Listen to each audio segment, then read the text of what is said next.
For a country of only 26 million people, Australia holds its own pretty well at the Olympics. But due to the sheer size of the USA and China, Australia will never win an Olympics. However, with Brisbane hosting the 2032 Olympic Games, I suggest we introduce some games that will give us home field advantage, such as stopping the boats. Sailing has been an Olympic sport since 1900, and while it's pretty impressive to make a sailboat go, I'll tell you what's even more impressive, stopping the boat. We could even combine it with the sailing, which would make that sport a lot more higher stakes and a shitload exciting. Imagine if all the sailors are trying to fight off like a miniature navy trying to detain them on Christmas Island. Number 2, domestic violence. I mean, in fairness, this sport already exists in the Olympics. It's just called boxing, or more specifically, women's boxing.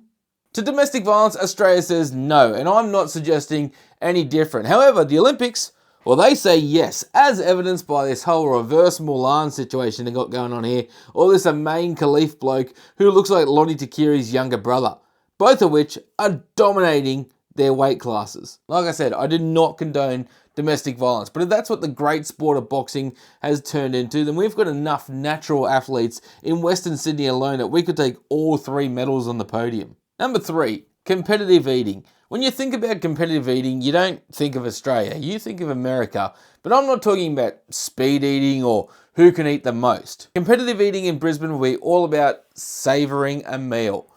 Specifically, a succulent Chinese meal. What is the charge? Eating a meal? A succulent Chinese meal? No one savours a Chinese meal like an Australian accused of credit card fraud. And so to honour the late great Jack Carlson, I suggest we have a competition where contestants have to enjoy a Chinese meal while not getting grabbed on the penis. Get your hand off my penis! This is the bloke who got me on the penis before. Get some cover. And you, sir, are you waiting to receive my limp penis? How dare get your hands off me. Now this might sound like a men's only sport, but according to the Olympics, women can get grabbed on the penis too, so I guess both genders can play really. And while we're on the subject of delicious meals, if you want the best chicken schnitty you've ever had in your life, you need to go check out Schnitz in Cameron Park. They do delicious pan-cooked schnitzels made from the freshest ingredients. They're great value for money. I absolutely love them, and you will too. Go check them out. Now back to the video. Number 4, breakdancing. Okay, this isn't one I think we're going to dominate, but I think we need to bring it back in Brisbane just to make up for this.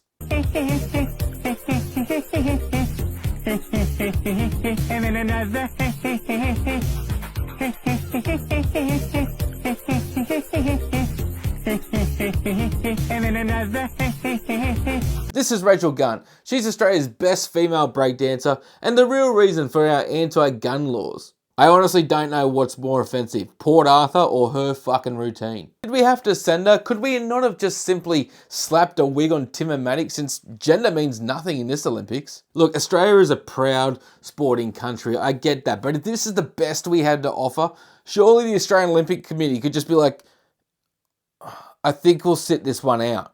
To make it worse though, technically this is Dr. Raygun, because she has a PhD in cultural science, whatever the fuck that is. I'm Rachel Gunn. I also go by the name of Raygun, and I'm competing in breaking. So something out of the ordinary that people don't know about me is that I actually have a PhD in breaking culture.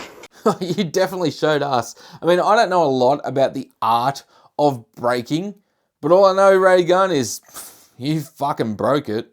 Anyway, ladies and gentlemen, that is my list of events that I think Australia should introduce in Brisbane in 2032. Let me know what you think down in the comments. If you enjoyed this video, hit the like button, hit the subscribe button, and in honour of the late, great Jack Carlson, ta-ta and farewell. Ta-ta and farewell.